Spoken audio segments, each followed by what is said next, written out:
السلام علیکم ورحمۃ اللہ وبرکاتہ۔ ناظرین السامعین اکرام، آپ دیکھ رہے ہیں ہمارا چینل حق سچ کا ساتھ قرآن اکیڈمی۔ آج آپ دیکھیں گے پارٹ نمبر 2، اعتکاف کی شرائط اور فضائل۔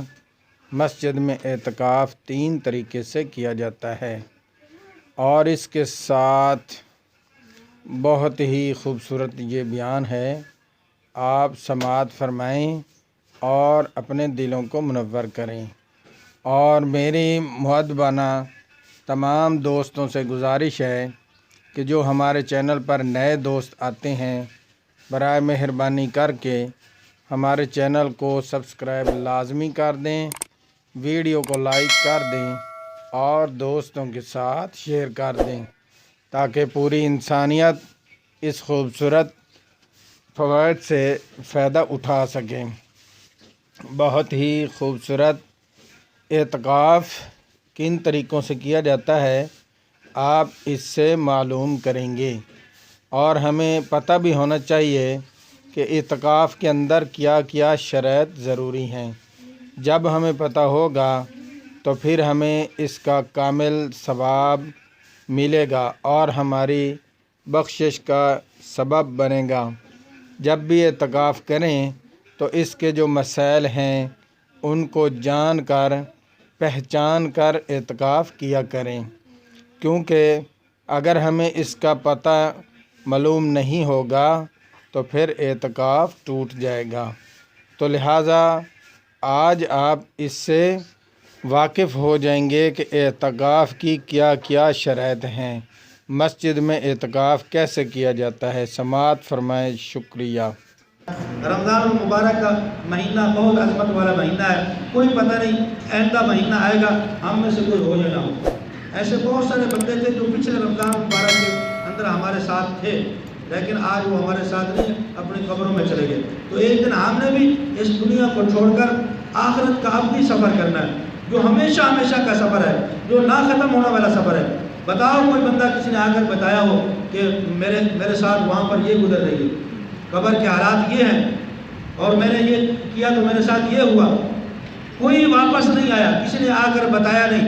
ہاں، حضور علیہ السلام نے ہمیں بتایا کہ قبر آخرت کی منزلوں میں سے پہلی منزل ہے، اور قبر کو مٹی کا ڈھیر مت سمجھو، یہ مٹی کا ڈھیر نہیں ہے، یہ جنت کے باغوں میں سے باغ ہے یا جہنم کے گڑھوں میں سے گڑھا ہے۔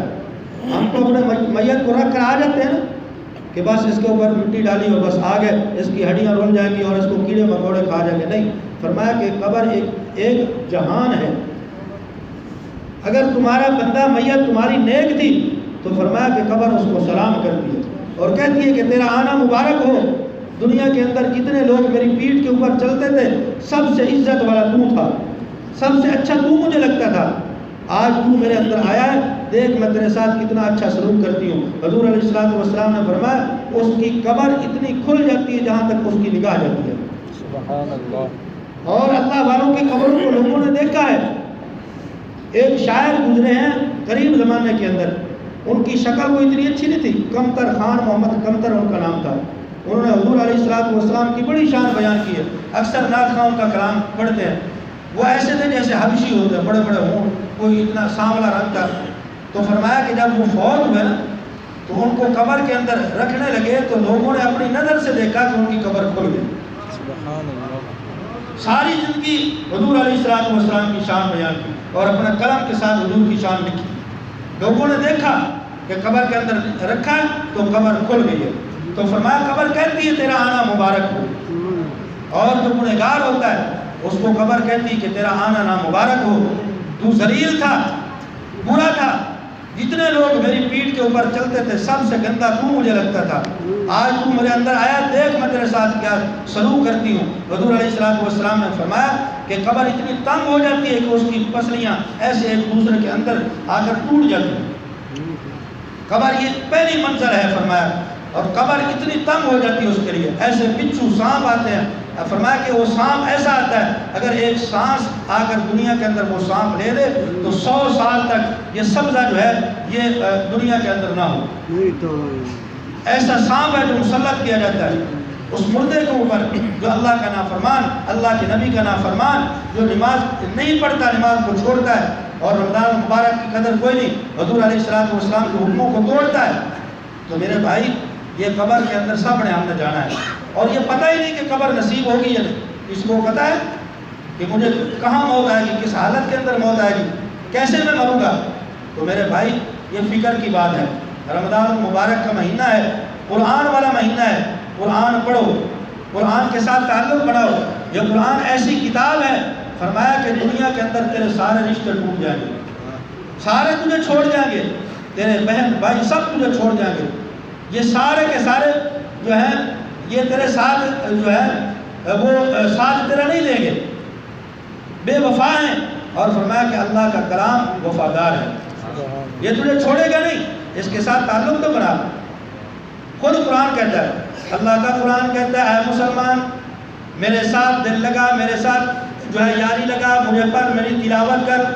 فرمایا ایک ایسا وقت آئے گا ساری دنیا تجھے چھوڑ جائے گی، تیرے رشتہ دار، تیرے دوست، تیرے احباب، تیرے ماں باپ تجھے اٹھا کر منو مٹی کے نیچے تجھے دبا دیں گے۔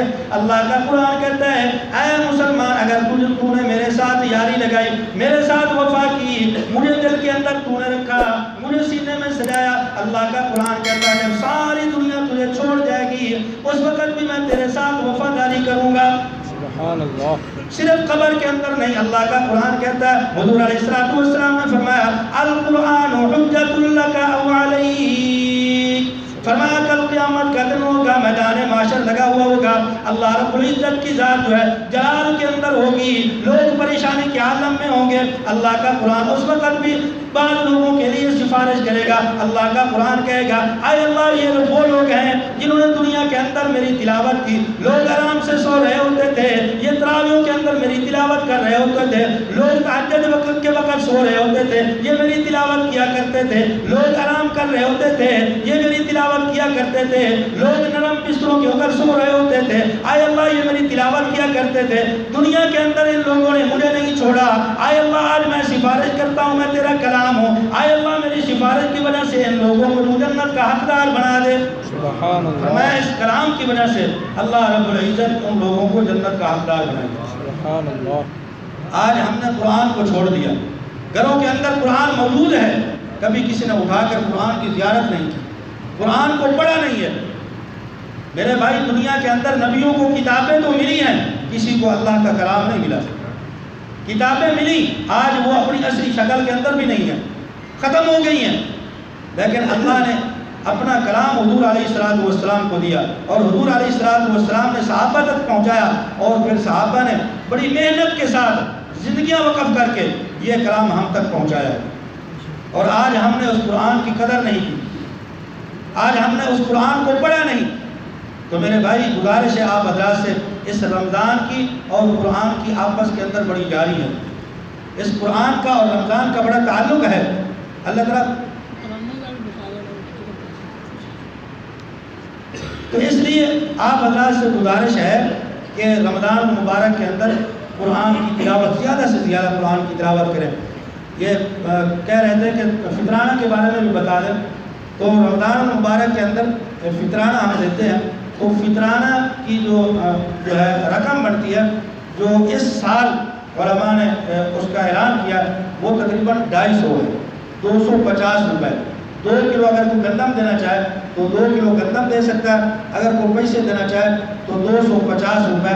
اور یہ فطرانہ جو ہے یہ ہر اس جگہ پر لگتا ہے جہاں زکوٰۃ بنتی ہے، غریب کو، یتیم کو، مسکین کو، بیوہ عورت کو، ہے گھر کے ساتھ رشتہ داروں میں سب سے پہلے دیکھیں۔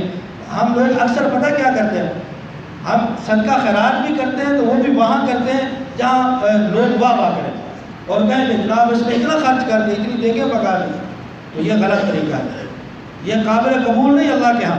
اللہ کے نبی نے فرمایا کہ ایسے دو، ایک ہاتھ سے دو تو دوسرے ہاتھ کو بھی پکڑنا چاہیے۔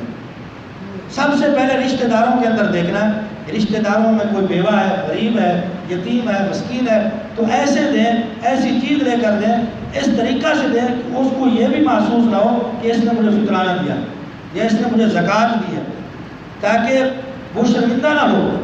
اور پھر اگر کوئی وہاں برادری کے اندر کوئی نہیں ہے، رشتہ داروں میں نہیں ہے، پھر پڑوس والوں کو دیکھیں، پڑوسیوں کے ارد گرد، ایسا نہ ہو کہ ہم اچھا کھا رہے ہوں، اچھا پہن رہے ہوں اور ساتھ والا جو ہے وہ بھوک سے جو ہے وہ نڈال ہو گئے، تو اس کھانے پینے کا کوئی فائدہ نہیں۔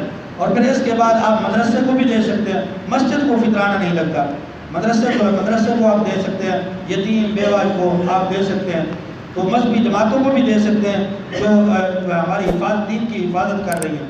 تو اس لیے یہ فطرانہ جو ہے یہ جلدی سے جلدی دینا چاہیے تاکہ جس غریب کو ہم دیں وہ بھی عید کی خوشیوں کے اندر ہمارے ساتھ شریک ہو سکے۔ اللہ تعالیٰ سے دعا کریں اللہ تعالیٰ مجھے آپ سب کو رمضان مبارک کی صحیح قدر کرنے کی توفیق عطا فرمائے۔